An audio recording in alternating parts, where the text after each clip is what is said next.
अब बच्चों आगे हम पढ़ेंगे हमारा पाठ 16 परीक्षा का आगे का हमारा अभ्यास। उसमें सबसे पहले आएगा हमारा पाठ से मौखिक। तो उसमें सबसे पहले हमें क्या पूछा गया है? मौखिक। तो उसमें हमें क्या करना है? तो यहाँ पर मौखिक में हमें कुछ प्रश्न पूछे गए हैं जिसके उत्तर हमें यहाँ पर देने हैं। तो गुरु द्रोणाचार्य ने अपने सभी शिष्यों को क्यों बुलाया? तो उसका आंसर आएगा कि गुरु द्रोणाचार्य ने अपने सभी शिष्यों को परीक्षा यानी कि इम्तिहान लेने के लिए बुलाया। तो गुरु द्रोणाचार्य अपने सभी शिष्यों को क्यों बुलाते हैं? तो उसका उत्तर आएगा कि गुरु द्रोणाचार्य ने अपने सभी शिष्यों को परीक्षा यानी कि इम्तिहान लेने के लिए बुलाया।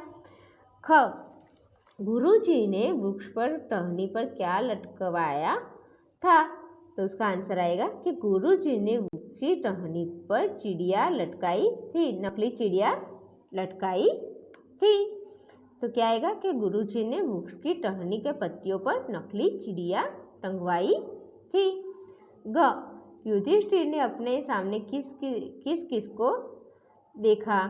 तो इसका आंसर आएगा कि युधिष्ठिर ने अपने सामने अपने गुरुदेव को, अपने भाइयों को देखा। तो अपने सामने युधिष्ठिर क्या देख रहे हैं? तो अपने सामने युधिष्ठिर अपने गुरुदेव को, वृक्ष को और अपने भाइयों को देख रहे हैं। दुर्योधन की नज़र किस पर थी? तो दुर्योधन की नज़र गुरुदेव, अपने भाइयों और हस्तिनापुर के राज सिंहासन पर थी। दुर्योधन की नज़र किस पर थी? तो दुर्योधन की जो नज़र थी वो हस्तिनापुर के राज सिंहासन पर थी। अब हम पढ़ेंगे हमारा लिखित। तो लिखित में सबसे पहले हमारा क्या आएगा कि इन प्रश्नों के उत्तर लिखिए। तो उसमें क्या है हमारा पहला कि इन प्रश्नों के उत्तर लिखिए। तो उसमें है क, गुरु द्रोणाचार्य ने राजकुमारों की परीक्षा कैसे ली? क्या आएगा कि गुरु द्रोणाचार्य ने राजकुमारों की परीक्षा कैसे ली? तो उसका उत्तर आएगा कि गुरु द्रोणाचार्य ने राजकुमारों की परीक्षा एक वृक्ष पर टहनी के पास पत्तियों में एक नकली चिड़िया टंगाकर ली। गुरुदेव कैसे राजकुमारों की परीक्षा लेते हैं? तो उसका उत्तर आएगा कि गुरु द्रोणाचार्य ने राजकुमारों की परीक्षा एक वृक्ष की टहनी पर के पास पत्तियों में एक नकली चिड़िया को टंगवाकर ली। ख, गुरुजी ने दुर्योधन से क्या कहा? गुरुजी ने दुर्योधन से क्या कहा? तो उसका उत्तर आएगा कि गुरुजी ने दुर्योधन से कहा कि राजकुमार दुर्योधन तुम भी जाओ, तुम्हारा ध्यान लक्ष्य पर नहीं है, तुम लक्ष्य भेद नहीं सकते। क्या कहा गुरुजी ने? तो गुरुजी ने दुर्योधन से कहा कि राजकुमार दुर्योधन तुम भी जाओ, तुम्हारा ध्यान लक्ष्य पर नहीं है, तुम लक्ष्य भी नहीं भेद सकते। ग, भीम को क्या दिखाई दे रहा था? तो उसका उत्तर आएगा कि भीम को भोजन कक्ष, खीर पूरी और कचौरी, दही रायता, सेब और संतरे और एक से एक बढ़कर बढ़िया पकवान और प्रतीक्षा में खड़ी गुरु माता दिखाई दे रही थी।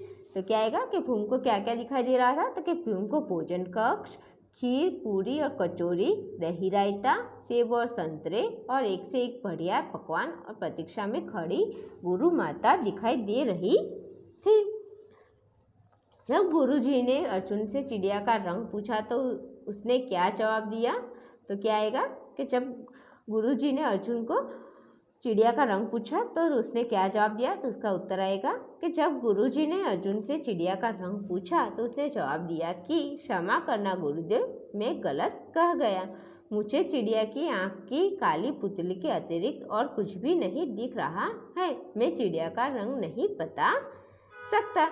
तो क्या कहते हैं अर्जुन कि जब गुरुजी उन्हें पूछते हैं अर्जुन से कि चिड़िया का रंग कैसा है, तो अर्जुन कहता है कि मैं गलत कह गया गुरुजी, मुझे चिड़िया की आँख की काली पुतली के अतिरिक्त और कुछ नहीं दिखाई दे रहा, इसलिए मैं आपको चिड़िया का रंग नहीं बता सकता। गुरुजी ने अर्जुन को क्या आशीर्वाद दिया? तो गुरुजी ने अर्जुन को आशीर्वाद दिया कि सारे संसार में सर्वश्रेष्ठ तनुधर बनने का आशीर्वाद दिया। गुरुजी ने अर्जुन को सारे संसार में सर्वश्रेष्ठ तनुधर बनने का आशीर्वाद दिया। अब हम आगे पढ़ेंगे हमारा प्रश्न नंबर 2। पाठ के आधार पर इन घटनाओं को क्रमानुसार लिखिए।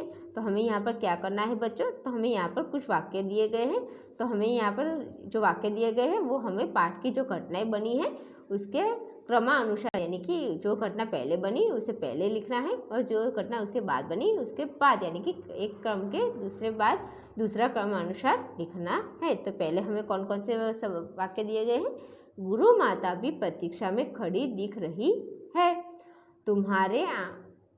तुम्हें उसकी आंख पर निशाना लगाना है। जो लक्ष्य देखता है वही लक्ष्य भेद सकता है। मैं चिड़िया का रंग नहीं बता सकता। हठ मत करो, आदेश का पालन करो। ये सारे के सारे वाक्य हमें जो हमारी पाठ में घटना बनी है उसके अनुसार हमें लिखना है। तो पहला आएगा हमारा कि तुम्हें उसकी आंख पर निशाना लगाना है। वो सबसे पहली घटना बनी थी। गुरुजी जब क्या कहते हैं, जब परीक्षा लेते हैं तो कहते हैं कि तुम्हें किस पर, तो कि तुम्हें आंख पर निशाना लगाना है। तो वो वाक्य हमारा पहली घटनाक्रम होगा। दूसरा आएगा हमारा हठ मत करो, आदेश का पालन करो। वो हमारी दूसरा घटना में बनी थी, तो वो आएगी दूसरे स्थान पर। तीसरे स्थान पर आएगा कि गुरु माता भी प्रतीक्षा में खड़ी दिख रही है। क्या आएगा, तीसरे स्थान में आएगा गुरु माता भी प्रतीक्षा में खड़ी दिख रही है। 4 आएगा मैं चिड़िया का रंग नहीं बता सकता। 4 क्या आएगा, तो कि मैं चिड़िया का रंग नहीं बता सकता। और 5 आएगा कि जो लक्ष्य देखता है वही लक्ष्य भेद सकता है। क्या आएगा कि जो लक्ष्य देखता है वही लक्ष्य भेद सकता है। वो हमारा पांचवा घटनाक्रम होगा। इसी तरह से हमारी जो भी घटनाएं बनी हैं वो हमें इस तरह से क्रमानुसार लिखनी है। तो पहला आएगा कि तुम्हें उसकी आंख पर निशाना लगाना है। दूसरा आएगा हमारा हठ मत करो, आदेश का पालन करो।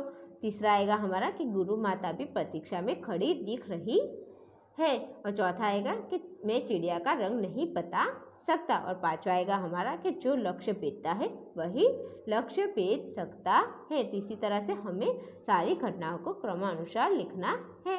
अब हम आगे पढ़ेंगे हमारा व्याकरण। तो उसमें सबसे पहले आएगा हमारा श्रुत लेख के लिए शब्द। तो इसमें हमें क्या करना है कि यहाँ पर हमें कुछ शब्द दिए गए हैं, वो किस लिए दिए गए हमें, यानी कि सुंदर लेखन के लिए। तो उसमें आएगा हमारा प्रणाम, उपस्थित, शुभाशीष, दृष्टि, युधिष्ठिर, परीक्षक, प्रतीक्षा, अतिरिक्त, तनुदर, राशियासन। ये जो हमें सारे शब्द दिए गए हैं वो हमें यहाँ सुंदर लेख के लिए दिए गए हैं। तो उसमें आएगा हमारा प्रणाम, उपस्थित, शुभाशीष, दृष्टि, युधिष्ठिर, परीक्षक, परीक्षा, अतिरिक्त, तनुत्तर, राशियासन। उसके बाद है हमारा प्रश्न नंबर 2। सीखें।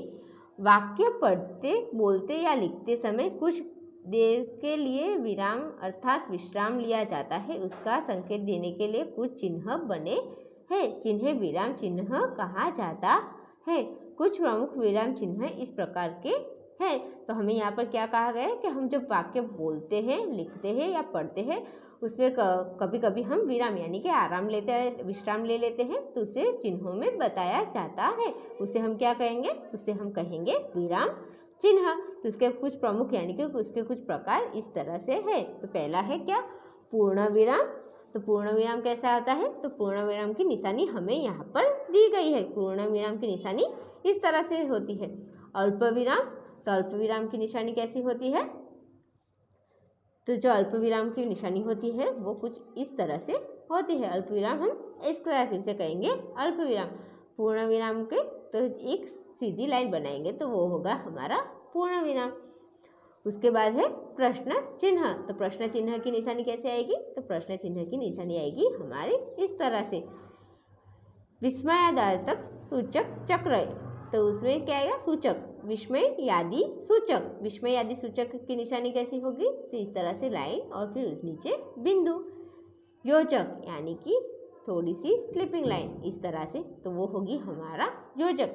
तो पूर्ण विराम होगा हमारा इस तरह से, अल्प विराम होगा हमारा थोड़ा सा मुड़ा हुआ, प्रश्न चिन्ह इस तरह से आएगा, विस्मय सूचक चिन्ह इस तरह से आएगा और ये होगा हमारा योजक। ये जो हमारे सारे चिन्ह हैं वो हमारे विराम चिन्ह यानी कि विश्राम चिन्ह कहते हैं। इन वाक्यों में उचित स्थान पर विराम चिन्ह लगाइए। तो हमें यहाँ पर बच्चों क्या करना है, तो हमें ये जो नाम नीचे वाक्य दिए गए हैं उसमें हमारे जो विराम चिन्ह है वो सब जो जो चिन्ह हमें यहाँ पर आते हैं वो चिन्ह हमें यहाँ पर लगाने हैं। तो उसमें है सबसे पहला है हमारा क। तो क में पहला वाक्य क्या है, बताओ चिड़िया का रंग कैसा है। तो ये वाक्य कैसा है, तो जो यहाँ पर हमें क्या पूछा गया है, तो हमें यहाँ पर एक प्रश्न पूछा गया है। तो यहाँ पर कौन सा चिन्ह आएगा, तो यहाँ पर आएगा हमारा प्रश्न चिन्ह कि बताओ चिड़िया का रंग कैसा है। तो यहाँ पर आएगा हमारा प्रश्न चिन्ह। तुम्हें परीक्षा से छुट्टी दी जाती है। तो यहाँ पर क्या आएगा, तो यहाँ पर आएगा हमारा पूर्ण विराम। तो यहाँ पर विराम चिन्ह में आएगा हमारा पूर्ण विराम। पहले में आएगा प्रश्न चिन्ह, दूसरे में आएगा पूर्ण विराम, तीसरा है हमारा गुरुदेव समझ गए, जी गुरुदेव समझ गए। तो उसमें पहले क्या आएगा, तो उसमें पहले आएगा हमारा अल्प विराम, जी के बाद आएगा हमारा अल्प विराम, फिर गुरुदेव के बाद आएगा हमारा विस्मय यादि सूचक, और समझ गए के बाद आएगा हमारा पूर्ण विराम। इस तरह से हमारे यहाँ पर पहला आएगा प्रश्न अल्प विराम, विस्मय आदि सूचक विराम, पूर्ण विराम। इस तरह से हमें सारे विराम चिन्ह लिखने हैं। तुम सबने धनुष बाण की शिक्षा प्राप्त की है। क्या कहा है कि तुम सबने धनुष बाण की शिक्षा प्राप्त की है। तो इस वाक्य में हमारा सिर्फ एक पूर्ण विराम ही आएगा। तो इसी तरह से हमें यहाँ पर जितने भी वाक्य दिए गए हैं उसमें कौन कौन से चिन्ह आते हैं वो हमें यहाँ पर लिखने हैं। तो पहला आएगा प्रश्न चिन्ह, फिर आएगा पूर्ण विराम, फिर तीसरे में आएगा हमारा अल्प विराम, विस्मय आदि सूचक विराम, और उसके बाद आएगा पूर्ण विराम, और चौथे में आएगा हमारा पूर्ण विराम। इस तरह से हमें सारे चिन्हों को यहाँ पर लिखना है। उसके बाद है 3, सीखे। जो शब्दांश शब्द के आरंभ में लगते हैं उसे उपसर्ग कहते हैं। जैसे कि वि वत्ता ज्ञान यानी कि विज्ञान, यानी कि वि जो है वो हमारा है उपसर्ग और ज्ञान है वो है हमारा मूल शब्द। तो हमें यहाँ पर क्या बताया गया है कि जो शब्दांश यानी कि जो शब्द होता है उसके आरंभ में उपसर्ग यानी कि उसकी आगे जो शब्द लिखा जाता है उसे कहते हैं हम उपसर्ग। यानी कि जैसे कि हमारा उदाहरण है विज्ञान, तो वी क्या है, तो वी है वो है हमारा उपसर्ग, और ज्ञान जो है वो है हमारा मूल शब्द यानी कि मुख्य शब्द। तो हमें यहाँ पर क्या करना है, उपसर्ग और मूल शब्द को मिलाकर एक नया शब्द बनाइए। तो हमें यहाँ पर क्या करना है, तो हमें यहाँ पर जो उपसर्ग दिया गया है और जो उसके बाद मूल शब्द दिया गया है उन जोड़कर एक शब्द बनाना है। तो उप वो है हमारा उपसर्ग और स्थित यानी कि वो है हमारा मूल शब्द। तो इन दोनों को छोड़कर बनेगा उन दोनों की संधि को छोड़कर बनेगा हमारा उपस्थित। तो उन दोनों को छोड़कर क्या बनेगा हमारा उपस्थित। अति, तो अति क्या है, तो अति है उपसर्ग और प्लस रिक्त, तो रिक्त क्या है, तो मूल शब्द। तो हमें क्या करना है, तो मूल शब्द और उपसर्ग को मिलाकर दूसरा शब्द बनाए, उन दोनों की संधि को छोड़कर एक शब्द बनाना है। तो उसमें आएगा हमारा अतिरिक्त। उसे ही हमारा प वत्ता दर्शन, तो प है वो है हमारा उपसर्ग और मूल शब्द है हमारा दर्शन, तो बनेगा हमारा प्रदर्शन। वी वत्ता जय, तो वी क्या है, तो वी जो है वो है हमारा उपसर्ग और जय है वो है हमारा मूल शब्द, तो उससे बनता है हमारा विजय। असत्य, तो असत्य में क्या है, तो है हमारा उपसर्ग और सत्य है हमारा मूल शब्द, तो बनेगा हमारा असत्य। सु वत्ता अवसर, तो सु क्या है, तो सु है हमारा उपसर्ग और अवसर है हमारा मूल शब्द, तो इस शब्द क्या बनेगा हमारा सु अवसर। इसी तरह से हमें उपसर्ग और मूल शब्द को छोड़कर शब्द बनाने हैं। तो पहला शब्द बनेगा हमारा उपस्थित, अतिरिक्त, प्रदर्शन, विजय, असत्य, सुअवसर। इसी तरह से हमें सारे शब्द बनाने हैं। अब बच्चों आगे है हमारा प्रश्न नंबर 4। इन शब्दों में रु और री का शुद्ध प्रयोग करके शब्द फिर से लिखिए। तो हमें यहाँ पर क्या करना है, तो हमें यहाँ पर क्या करना है बच्चों, तो हमें यहाँ पहला दिया है वृक्ष, तो जहाँ पर र दिया गया है, री दिया गया है वहाँ रू लगाना है, और जहाँ पर रू दिया गया है वहाँ पर री लगाना है। तो पहला है वृक्ष, तो वृक्ष का क्या होगा वरुक्ष। ऋतु, तो क्या होगा ऋतु का रू लग जाएगा तो बनेगा ऋतु। अतिरिक्त, तो क्या आएगा अतिरिक्त। रुस्ता यानी कि रिश्ता। रुवाज यानी कि रिवाज। ऋषभ यानी कि ऋषभ यानी कि ऋषभ। इसी तरह से हमें जहाँ पर री शब्द दिया गया है वहाँ पर रू लगाना है, और जहाँ पर रू दिया गया है शब्द में वहाँ पर री लगाना है। तो पहला बनेगा हमारा वृक्ष, ऋतु, अतिरिक्त, रिश्ता, रिवाज और ऋषभ। इसी तरह से हमें सारे शब्द बनाने हैं। तो हमें यहाँ पर क्या करना है बच्चों, तो हमें जहाँ पर री दिया गया है शब्द, री वर्ण दिया गया है वहाँ पर हमें रू वर्ण लगाना है, और जहाँ पर रू वर्ण दिया गया है बच्चों वहाँ पर हमें री लगाना है। जैसे कि रुस्ता, तो रू में क्या आएगा, तो रू में आएगा हमारा री, तो रिश्ता। इस तरह से हमें सारे शब्द बनाने हैं। उसी तरह से है हमारा प्रश्न 5। इन शब्दों के से वाक्य बनाइए। तो हमें यहाँ पर क्या करना है, तो हमें यहाँ पर जो शब्द दिए गए हैं उस शब्द को उपयोग करते हुए हमें यहाँ पर वाक्य बनाने हैं। तो पहला शब्द हमारा है प्रणाम। तो प्रणाम का वाक्य क्या बनेगा कि सभी शिष्य गुरुदेव को प्रणाम करते हैं। तो पहला वाक्य क्या बनेगा कि सभी शिष्य गुरुदेव को प्रणाम करते हैं। ख दृष्टि, तो क्या आएगा कि दुर्योधन की दृष्टि में राज सिंहासन है। क्या आएगा कि दुर्योधन की दृष्टि यानी कि नजर में राज सिंहासन है। हठ, बच्चे हठ करते हैं। आदेश, तो कि गुरुजी ने सभी शिष्यों को आदेश दिया। अवसर यानी कि सभी को परीक्षा का अवसर मिला। इसी तरह से हमें 24 शब्द दिए गए हैं, उसके अकॉर्डिंग हमें यहाँ पर वाक्य बनाने हैं। तो प्रणाम का बनेगा सभी शिष्य गुरुदेव को प्रणाम करते हैं। दृष्टि से बनेगा कि दुर्योधन की दृष्टि में राज सिंहासन है। हठ, हठ का बनेगा बच्चे हठ करते हैं। आदेश, तो कि गुरुजी ने सभी शिष्यों को आदेश दिया। अवसर, तो कि सभी को परीक्षा का अवसर मिला। अब हम आगे पढ़ेंगे प्रश्न नंबर 6। सही उत्तर के सामने सही का निशान लगाइए। हमें यहाँ पर क्या करना है, तो हमें यहाँ पर एक प्रश्न पूछा गया है जिसके 3 उत्तर दिए गए हैं। तो उसमें से जो सही उत्तर है उसके सामने हमें सही का निशान लगाना है। तो हमें यहाँ पर दिया है कि किस शब्द में र प्रदेन है, गुरु, ग्र या गर्व। तो यहाँ पर क्या आएगा, तो गुरु र प्रदेन किस में है, तो यहाँ पर है हमारा जो पहला वाला है गुरु, वो है हमारा र प्रदेन। तो यहाँ पर आएगा गुरु। इनमें से शुद्ध शब्द है द्रोणाचार्य, द्रोणाचार्य या द्रोणाचार्य या द्रोणाचार्य। तो ये कौन सा शुद्ध शब्द है, तो ये जो हमारा तीसरा वाला द्रोणाचार्य है शब्द है वो है हमारा शुद्ध रूप। इनमें से विशेष्य शब्द, विशेषण और विशेष्य है काली पुतली, काला पुतली, काले पुतली। तो जो काली पुतली है वो हमारा विशेषण और विशेष शब्द है। तो यहाँ पर आएगा ए। तो किस शब्द में र प्रदेन है, तो गुरु। इनमें से शुद्ध शब्द है द्रोणाचार्य। इनमें से विशेषण विशेष्य शब्द है काली पुतली। तो इसी तरह से हमें यहाँ पर जो भी सही उत्तर लगता है उसके सामने हमें सही का निशान लगाना है। तो ये जो हमारा पाठ 16 है परीक्षा, वो यहीं पर पूरा होता है। Thank you.